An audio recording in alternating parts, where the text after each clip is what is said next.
Hey, you're listening to Recess. Today on the show, we have Cheryl and Wilson with us. They're the founders of Nude, the store in Malaysia where you have to bring your own containers and bags to buy your soaps, snacks, and skincare. I'm SueLyn. And I'm Kessyl. Let's go.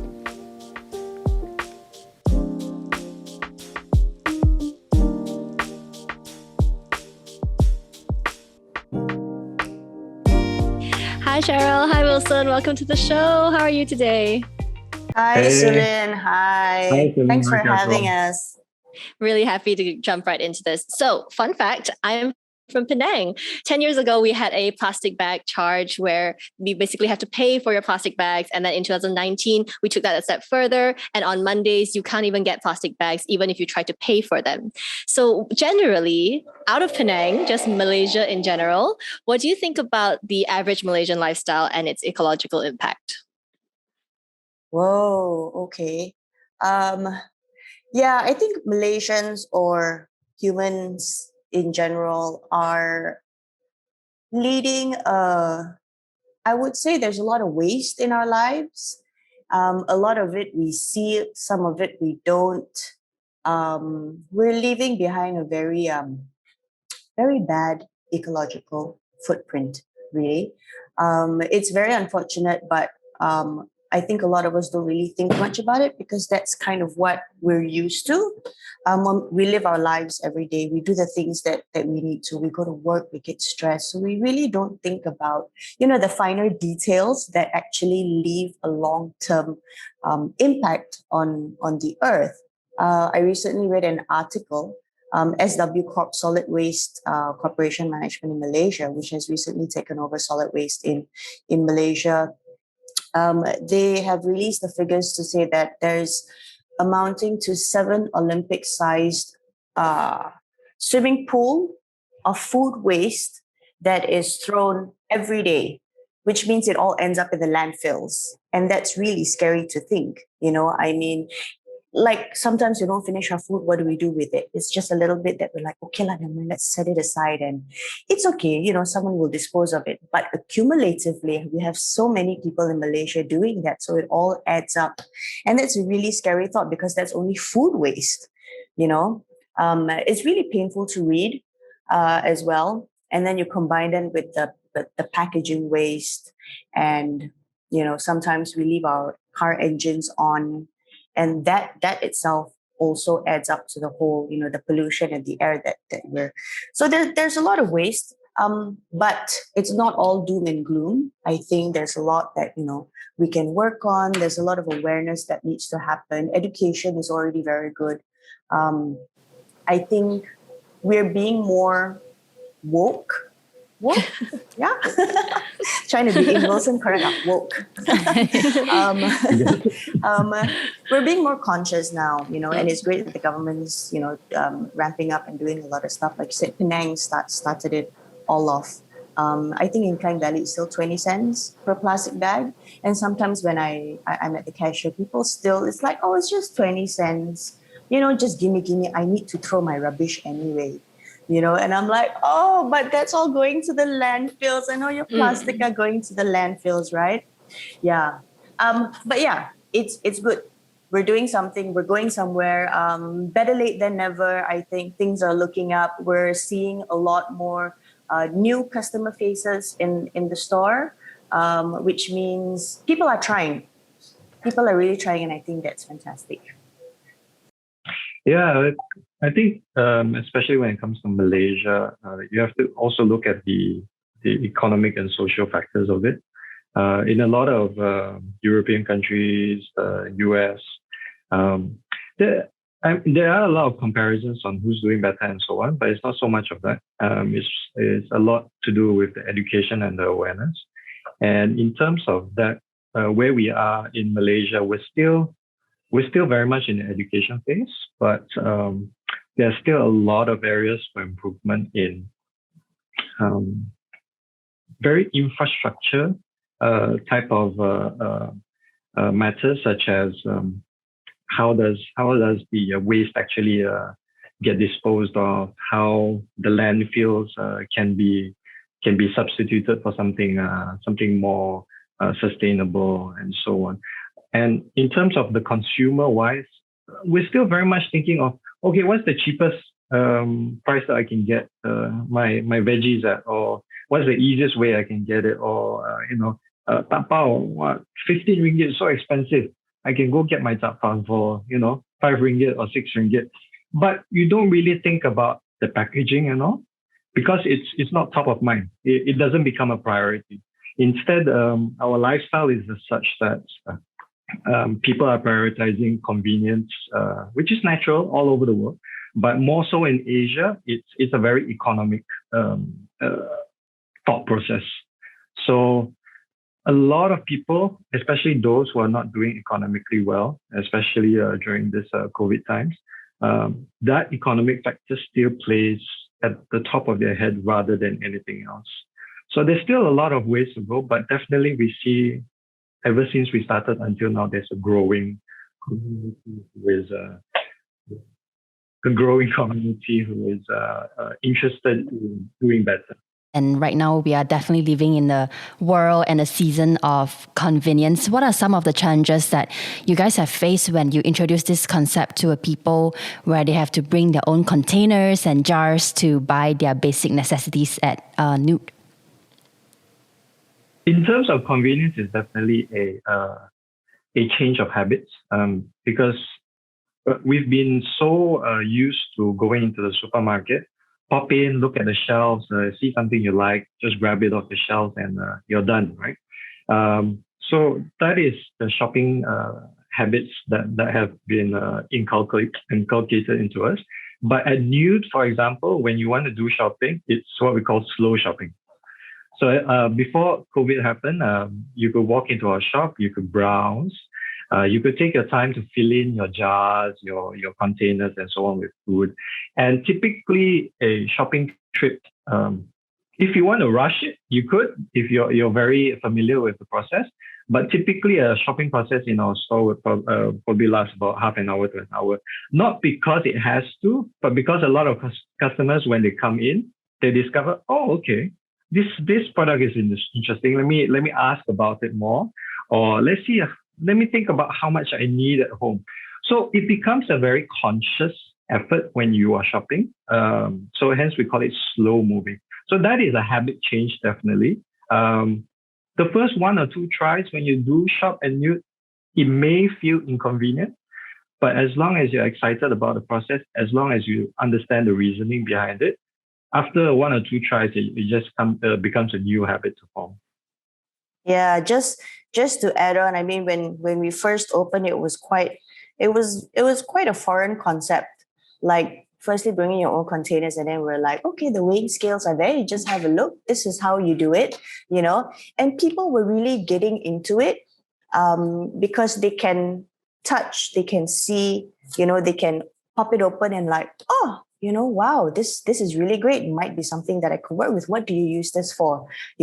So it's the whole experience of zero waste, where, like Wilson was saying, it's conscious, it's slow. You get to appreciate the smells and the textures of the food. And because we were always around to answer questions, so it then becomes a conversation, about recipes, how to use it, what to use it, and then we'll get different customers at different levels or different phases from different walks of lives who have different sets of objectives, whether they want to cut down their waste, or whether they want to be more mindful in their journey, or whether they're having issues with, oh, I don't know how to compost. I live in an apartment. Can I actually compost if I live in an apartment, So those kind of nice conversations happen. And it's very holistic, all-rounded, where no single customer is exactly the same.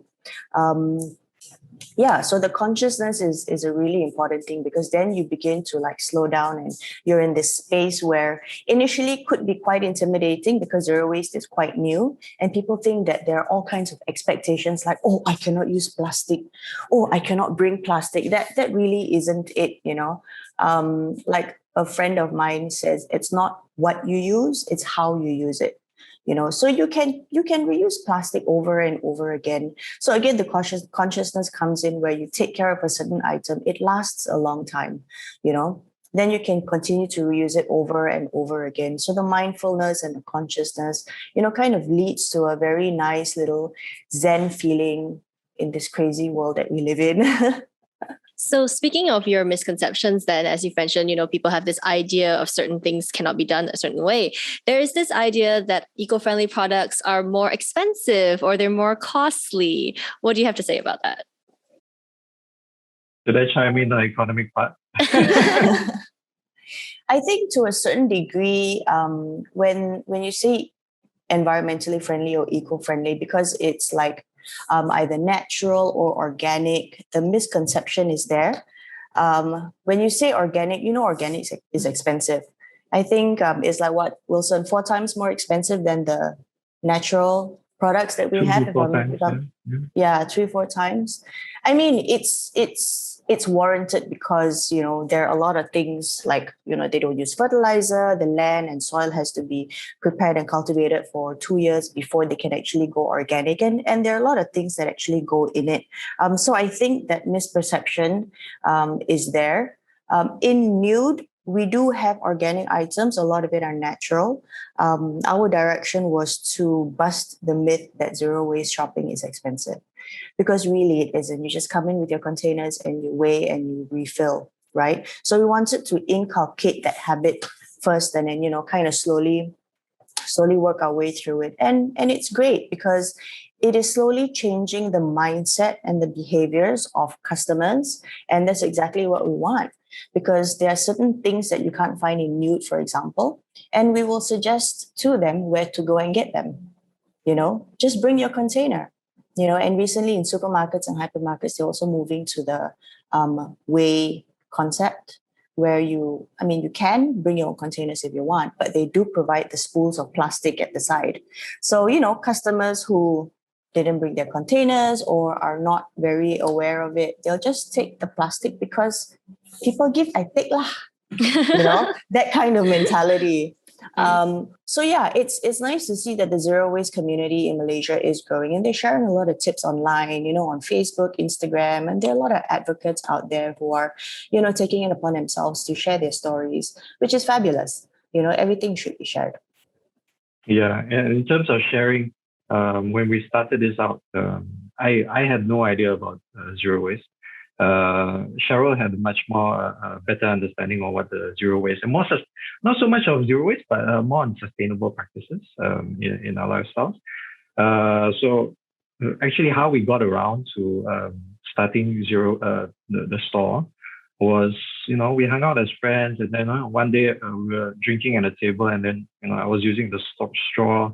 And then Cheryl would say, okay, you know why you shouldn't use a straw? And we're like, what? What's wrong with a straw? Yeah. So it became an education process for us. And one of the very first things I brought up was, I don't really want to shop in a place where I walk in and things are 3 or 4 times the price that I'm usually paying. Right? So that's the myth part. But as Cheryl said, a lot of the organic stores, the prices are warranted in a sense where to make an organic product, for example, costs a lot more. Yeah. But when it comes to zero waste, how we set up our store is it wasn't profit first.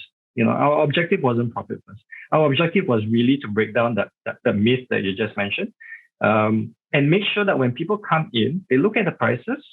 It would be very similar to what you find in, say, a big chain hypermarket, for example. Yeah, we always make sure to make a price comparison. So we don't go like, okay, a supplier comes in, this is their cost price, and we tag on a percentage, which is what most businesses do. Instead, what we do is we go and survey the market. We see what prices people are already paying, and we base that off our costs, and we see whether it is accessible or not for the consumer. Because at the end of the day, the real objective at Nude is really to get people on board, not to get frightened away by the prices, not to go price comparison and so on. We do that for you. Yeah, not everything is going to cost the same, of course, but that is largely because of economies of scale. So, for example, the bamboo toothbrush. Yeah. you could get a toothbrush for say 3 ringgit in a pharmacy. Yeah, a bamboo toothbrush, a decent one probably costs you about 5 ringgit or 7 ringgit and so on. Yeah, the reason of that is really due to economies of scale. The entire global chain in terms of production is not set up for sustainable products. They have gotten into investing in the machinery and production for things that are cheaper. You know, a plastic toothbrush might cost like 10 cents or 20 cents to produce. Yeah, so they've geared all their processes towards making that cheap plastic toothbrush. So that gets produced in the billions of every year. Whereas the bamboo toothbrush would require a different set of processes, a different set of machinery, and so on.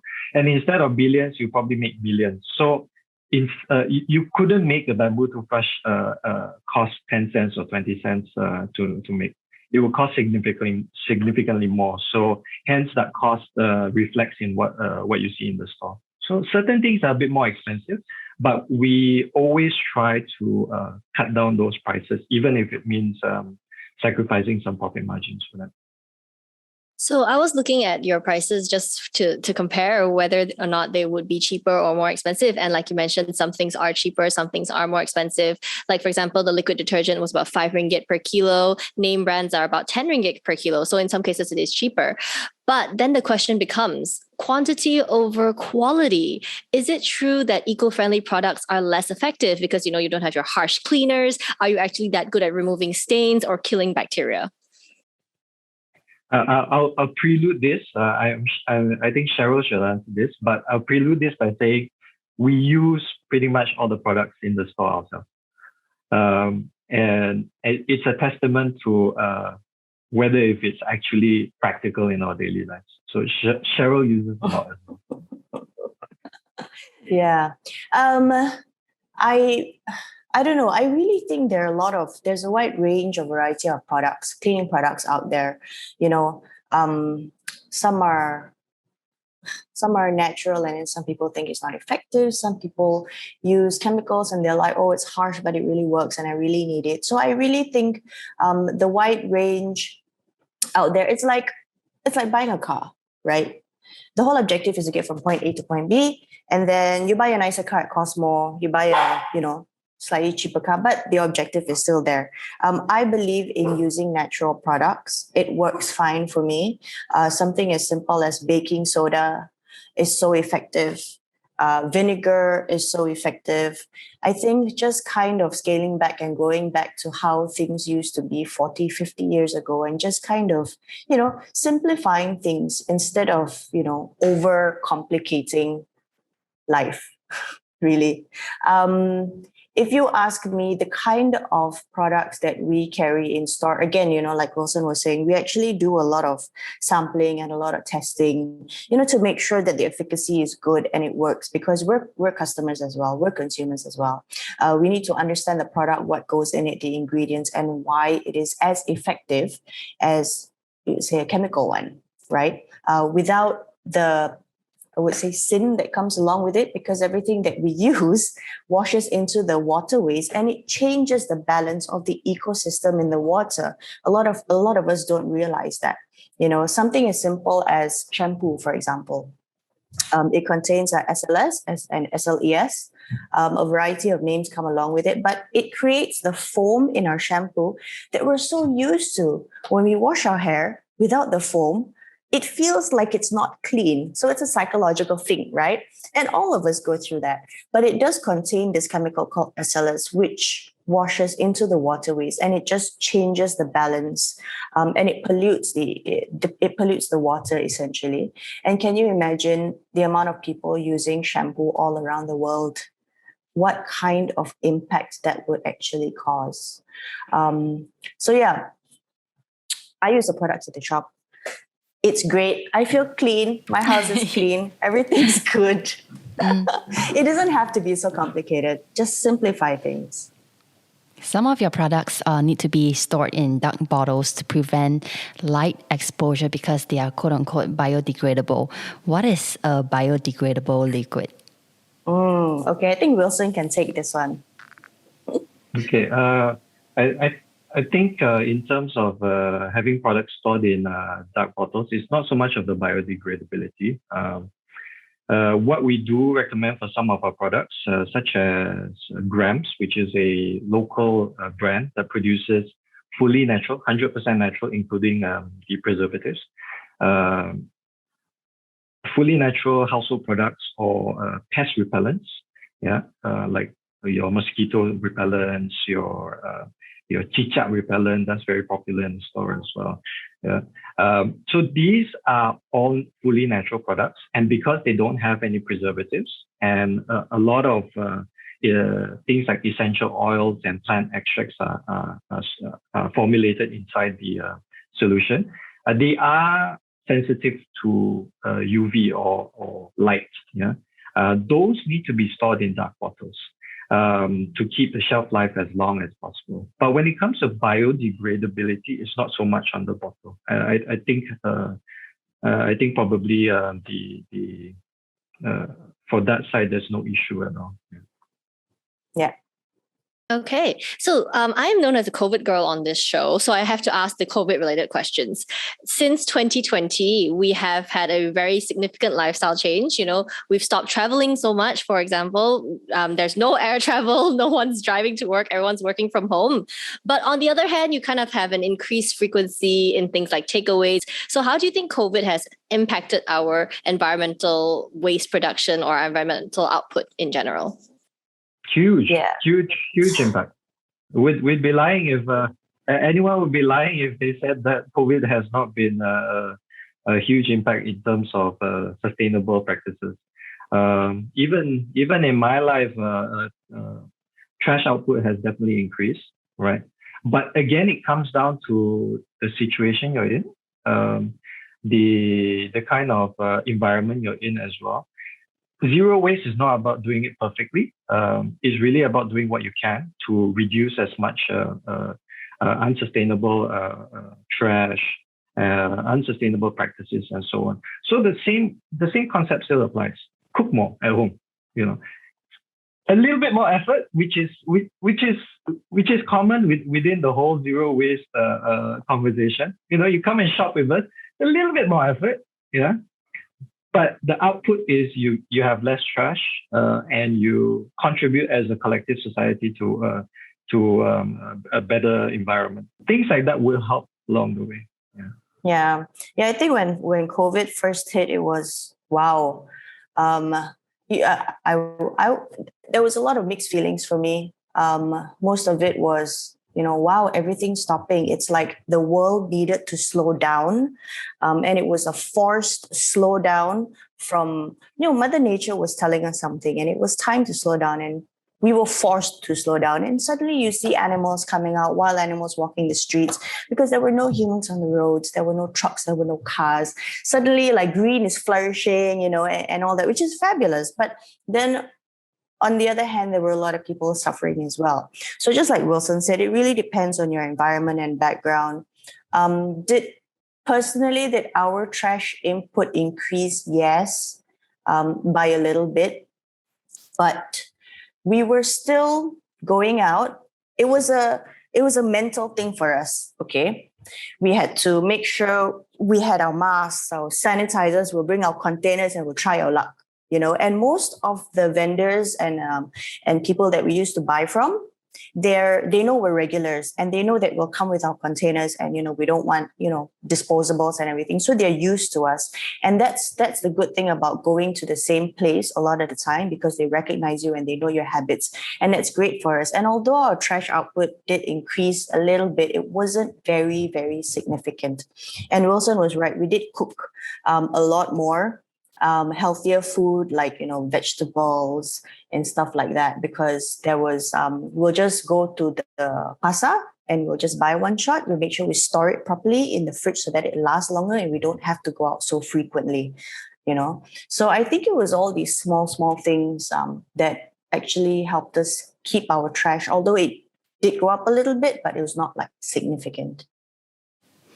How has the business been so far? I mean, post-COVID, we are still now in the midst of COVID. How is Nude adjusting to this endemic now? I think we've seen. So when COVID hit, we closed. We closed for a few months. What was it? 3 months, Wilson? 2 months. Two months. We closed 2 months. There was so much uncertainty. There was so much, you know. So we decided to close to keep everyone safe. Try to keep the numbers down. But when we reopened, it was very, very. It was actually really, really good. You know, we see a lot of people still coming in with their containers. They were waiting for us to open. I think also because during COVID, maybe their trash output also increased. So they're like, oh yeah, Nude is open. That's fabulous. But we did have very strict SOPs in store. We sanitized, we made sure they do their temperature check. We make sure that they check in. We sanitize their hands. And we sanitize their containers as well, which we thought was very, very important because they're bringing it from home, right? And the exposure and risk along the way, bringing it into, you know, our shop. So we started sanitizing the external containers which they brought in, which again took a little bit more time, a little bit more effort, but it worked and it's great. Yeah. So we've seen a lot of new faces, a lot of new customers. I think you know, there's a lot of realization that happened over MCO. And they're doing something about it, which is great. You know, I think taking action is as important as the awareness. And it's nice to see that people are being more conscious and aware, you know, of what they're producing and how it's impacting everyone. Yeah, the flip side of having COVID is, you know, when you watch movies, you know, a disaster has to happen before something becomes good. Yeah. So the flip side of COVID is really the if you're looking at the silver lining, is that you've produced so much trash, not just consumers but also businesses. They're going to be shocked by the amount of rubbish that gets thrown out, and that sparks another thought process, which is, you know, how do I reduce this? So in terms of post-COVID, or rather what's going on right now during COVID, customers are still very much trying to improve on their sustainable lifestyles. As Cheryl said, we're still seeing a lot of new faces, yeah, which was not something that we expected. Our customer base is very loyal. We're very thankful for that, and that pulled us through the whole period. But surprisingly, a lot of new faces have come, and that is in spite of our store being transformed from the whole experience of what we said just now. You can come in and fill in your products and so on. We have since reopening, we have implemented a counter service instead. So we do the filling up for you. There's a barrier up front where we take your orders, sanitize your containers, but we do the filling up for you. So that experience has kind of changed a little bit for the time being until better times come along. But the momentum hasn't slowed. Our customers have still come and shop with us, and we're still seeing a lot of people who are curious and implementing it into their lifestyles. I love how you guys are there with the mission to like teach people and make sustainable lifestyle choices, which is something I love. I carry little collapsible Tupperwares and little collapsible cups with me. But what are your recommendations? Thank you. What do you recommend for someone who's starting out their waste reduction journey? What is the one product or the one thing that you're like, okay, this is the best thing for a complete novice to adopt in their life? Okay, Wilson, go first. Wilson knows my answer to this, so Wilson, go first. I have a guess what her answer is. It wouldn't be a single product. Yeah. You have to choose one. We do have products, but really, the first thing that you want to think about when you're starting out is just look around and see how much trash you're producing. Be conscious of the whole effort. Yeah, that is the very, very first step. It's not about buying another thing at our store or substituting is great. We have a lot of options. Cheryl has the favorites. I have my favorites as well. But really, it's a mindset that you need to implement first. In fact, we've turned away a lot of customers. It's not very good business, but we've turned a lot of. It's not a very good business in the economic sense, but we've turned away a lot of customers in the sense of when they come asking about certain things on what they can buy and stuff, we say, why don't you go back home? You see whether you have an empty jar or something first. And then you come back. Then you come back. It's not very smart business-wise, but again, it sticks back to the objectives. Look around. I think one of our favorite things to tell customers last time was do a trash audit. See how much. Don't throw out the trash. Don't throw out the trash. Keep your trash for a week, or if you can stretch it for 2 weeks, see how much trash you actually are generating at home. And start going through your trash and seeing, okay, what makes the bulk of that? That's a bigger step than, substituting a product or stopping use of a product and so on. But definitely we have our favorites. I think my favorite would be actually the household cleaners. One example I always give in the store when we talk to customers is to visualize the amount of trash is if you were to buy laundry liquid, for example. If you use one bottle of laundry liquid from the supermarket every month, at the end of the year, you have 12 bottles. If you reuse that bottle and refill at our store instead, that bottle could last 2, 3, 4 years. One bottle versus 12 bottles in a year, it's a huge difference. Yeah, huge. And that's just one item, right? Can you imagine all the other items? Yeah. All right. Do you have any favorite products that you want to shout out, Cheryl? Yes. Okay, so as a lady, okay, the monthly visits that we get, a lot of those disposables end up in the landfills, right? The menstrual cup has been amazing. Yeah, it's amazing. I love the menstrual cup. Ever since I tried it, I was apprehensive in the beginning, like, oh, what? So weird, right? It's such a foreign thing. But you actually try it and you experience it. I experienced it and it's amazing. I cannot even imagine my life without it. It's like they're one of my BFFs. Like every month, I look forward to spending time with her.